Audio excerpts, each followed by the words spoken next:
Welcome back, troglodytes, to your daily dose of guitar information, the Trogly's Guitar Show. When I first hit record here, I had an entirely different episode planned, but looking at what was just listed on Reverb, let's do a traditional guitar hunting episode tonight. So the first things I see are some really interesting wood grains.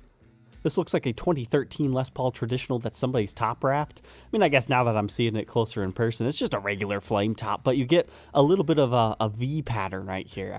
I'm not always a big fan of those, but sometimes they work. Like, I like the stripedness over here as well. Sometimes these traditionals and standards of this era, they really come to life. But uh-oh, we've got the return of people photoshopping guitars. So they've blurred this out, likely because their face was in the reflection or something. We were seeing that last time when we had that Gibson episode. Somebody had blurred that out for some strange reason. Oh. I don't think you can do that, bro. Not on Reverb. We've got naked ladies. There's a seller on eBay that's been doing that for years. He'll pay like models to pose with his guitars because all the single guys click on those listings. They never end up selling. But okay. But $1,800, that falls within fair market territory, I'd say. But next up, for interesting wood grain, we've got one of the Firebird Pauls. Now, usually these have some sort of a wood grain, but this one, extra wavy and circular. The price really is not that bad, but is that finish wear on top of here? You can see where they wore it away around the knobs too. Oh, geez. Did they try refinishing it or something? Because that is a huge arm wear. This over here, I think is natural, but this, all of that, I mean, maybe if he sat B.B. King kind of style, it might wear away, but I'm guessing somebody spilled alcohol on this at one point in time, like they were having a beer and it happened to spill on it, because that can damage nitro finishes. But it appears we still have the original pickups in here. It's not a Firebrand, it's just a regular the Paul. But wow, even on the back, yeah, something had to have happened to this, because that just doesn't look natural. Normally when it's a natural wear, it's not completely even. But the neck looks okay, so who knows? Let's see what their description says. The varnish has come off in a few spots on the body. That one's located in Canada. But this thing, oh yes. 2016 Les Paul Standard Premium Plus Birdseye Maple Top. Birdseye Maple sometimes looks great, sometimes it looks like trash. Now this one, I think it's the photo and reflection that's starting to make it look a little bit nicer because that dark brown border kind of fades off into this golden hue a little bit quicker. I mean, it just looks like it's naturally faded over the years. And there's no pickguard on it at all. What other photos do we got? Well, it kind of dies down at this angle. Then we swap over to the back, pretty basic mahogany. But we might have some figuring right here, kind of hard to tell. Well, this is kind of an interesting one if you're one of the guys that likes Birdseye. Normally, I find Birdseye maple tops to work better on very dark finishes. You can check out this review and demo of a dark wine burst one. Granted, it didn't have a lot of Birdseye going on, but it had some. And hey, it even looks like he has a playing demo if you're interested in checking it out. But whoa, $3,000. He's definitely asking a premium on that one. But if you like the 2016 specs, it's probably worth it. Which, assuming it was something like this, I believe they have the modern weight relief Burstbucker Pro pickups. Oh, that whole thicker rosewood fretboard thing. It doesn't mean too much. And yes, it is the modern weight relief, so that's the V-shaped one. So not quite the same as like the fully chambered out ones. But since this one has a fancy top, it might have been a different run that had slightly different specs, I'm not sure. But the next thing that caught my eye are a couple of rare ones. A Gibson US-1, you don't see a Voodoo Explorer case too often. And this thing. So the owner of this guitar actually contacted me to see if I was interested in it. And it is a very cool and rare version of the M3, but rare does not always equal heavily valuable. But this was part of the All-American series, so the All-American series was actually relatively an affordable run.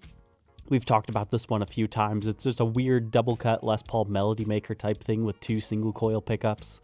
These things really haven't appreciated that much in value. But they're kind of interesting, but that All-American series gets the American flag on the back of it. And then another one within the series was this. I'm a big fan of the Gibson M3. If you've never checked this thing out, take a look at my reviews and demos. I actually got one of the more desirable ones that has the flame maple neck and the body. That was really cool. But what makes this one special is the fact that it has a pickup layout that none of them have. Just a master volume, master tone with your 5-way selector switch and triple humbucker pickups, 24 frets. These are very comfortable guitars to play. They've got the comfort carve on the front, and they also have a big one on the back, and you can literally get to every single fret with this big swoop. The M3 does not get enough love. I think they reissued it around 2011, 2013 in like some exotic neon colors, but if you want to learn more about them, again, check out that video. But the other unique feature about this one is it's one of the earliest ones that I'm aware of that featured these Steinberger tuners within the Gibson lineup, you know, outside of Firebirds and whatnot, because this was 1996. And besides just the tuners being Steinberger, that's actually a jam trem right here from Steinberger as well. So Gibson was trying to do something with their Steinberger parts that they owned. So if you're an M3 collector, this is, you know, a pretty rare opportunity to pick one of these things up, and it's an ebony fretboard. So that's pretty cool. He's asking $2,500, which, yeah, that seems about right, because you don't see these too often. That's about top market value, though, I would say. But now this Voodoo Explorer case, just Explorer cases in general are about that much. So if you're going to pay $300 for a brand new Explorer case, you might as well get one that's got the cool combo lock, the snakeskin, and the black hardware. What's the interior look like? I think it's just black. Yep, just a charcoal gray interior. Looks like we need to sweep out the cat hair though. So if you're allergic to pet dander, yeah, maybe pass on this one. But it looks like he's testing the fit with an Epiphone. That's interesting. It almost looks like a Carina body with a mahogany veneer, which doesn't make any sense. I'm guessing it's actually just a light colored mahogany and then they put like a Carina veneer. I'm not really familiar with the model. So that's not something you see every day. Speaking of that, the Gibson US-1. This price guide, absolute trash for this model. Sometimes they don't update that too much. And maybe it's just because not enough of them get sold, but $850, $900, that doesn't happen anymore. $1,850 is fair. Anywhere between like $15 to $22 is what I generally see these things bring on eBay. They just don't show up too often. I do have a very old video. It was one of my least favorite guitars because I bought it off of eBay because I thought it was cool. That's the guitar that started my disdain for Kahler systems. But on top of that, somebody had added one of those synth systems right here, and I didn't know what it was at the time. But when I do a proper review of one of these, I want to find a natural finish that's heavily figured, in great condition, and is in the rare stop bar variety. You can certainly find them, but they're an HSS-styled Super Strat thing. Basically, if you follow the Gibson Super Strat guitars, this was like the second to last one before they struck gold with the M3 series, you know, as far as Gibson Super Strats go anyways. The M3 actually ended up lasting a few years, where things like this one, not very long. But we were just talking about this one at the Dave Grohl episode because it utilizes a bound fretboard with those same style inlays. But the initial reason why I fell in love with these is I love unique Gibson headstocks. And outside of Carina V's, you don't find the big gaudy Gibson badge on a lot of things, but this one got it. As far as gaudy Super Strats go, this is a winner. And at $2,000, it's about right. It's got some nicks and dings. I bet it'll sell around 16. But now we got a couple of other cool ones. So this is a Yamaha Tabor RGXTT Drop 6 2000s. Looks kind of like Firebird meets Stratocaster to me. Oh, that's one of the ones that has the truss rod adjustment on the side of the neck. That's kind of cool and handy. But oh, that's actually an HHH setup instead of the HSS that it looks like. So if you wanted to swap that out, you could. It looks like it has a very similar M3-like layout, master volume, master tone, with a 5-way toggle switch, and that might actually be a kill switch. And that looks like a Wilkinson trem to me. That's similar to what we had on the Joe Perry Gold Rush model, which unfortunately I did not get to review. Not yet anyways. But it appears we have a maple center stripe. Maybe it's just a veneer. But that's kind of cool. It's a green color. I like green guitars, but the back is just completely black. You got a little bit of a shaving right here. And a comfort cut. And oh, that's interesting. So normally tuners, they stick up on top, but they've actually routed them lower. I guess that's one way to get rid of needing a string tree, just have the angle over the nut to be a little bit more extreme. Okay, that's pretty cool. And they're Spurzall locking tuners. And of course, why wouldn't it come with a green interior case? I don't know anything about the market on those.